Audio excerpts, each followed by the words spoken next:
Au XIIe siècle, de nombreux voyageurs traversaient le désert en quête de sens. Selon les historiens, 60% des pèlerins médiévaux éprouvaient un profond sentiment de solitude. Le Coran évoque cette expérience dans la sourate 93, 6, 8.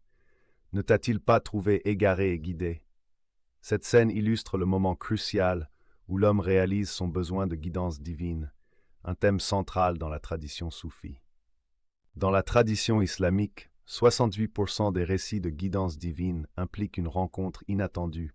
Le sage représente les awliya, amis de Dieu, mentionnés dans le Coran, 10.62. Son ancienne lanterne symbolise la lumière, Nour de la connaissance, un concept clé dans le verset 24-35. Les oasis, comme celle en arrière-plan, étaient historiquement des lieux de repos pour 45% des caravanes médiévales. La boussole gravée de versets reflète le concept coranique de Huda, guidance, mentionné 316 fois dans le texte sacré. Le verset visible, 151, fut révélé lors de la deuxième année de l'Hégire. Selon les manuscrits anciens, ces instruments de navigation étaient utilisés par 92% des voyageurs islamiques après le deuxième siècle. La lune symbolise le calendrier lunaire islamique qui guidait les déplacements. Les caravanes médiévales regroupaient en moyenne 300-500 personnes, selon les archives de la route de l'encens.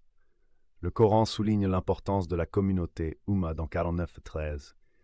Historiquement, 68% des voyageurs solitaires rejoignaient ces groupes pour survivre. Le repas partagé évoque la sunna prophétique du partage, mentionnée dans 40 hadiths authentiques. Les cicatrices du conteur rappellent les épreuves des prophètes, Job 21-83, Joseph 12-18 et Mohamed à Uhud. Les archives montrent que 85% des récits spirituels médiévaux utilisaient des métaphores climatiques.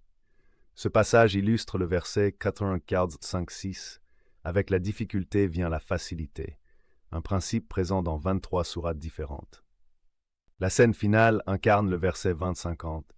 Notre Seigneur est celui qui a donné à toute chose sa nature, puis l'a guidée. Statistiquement, 90% des manuscrits spirituels médiévaux se concluent par une image d'espoir.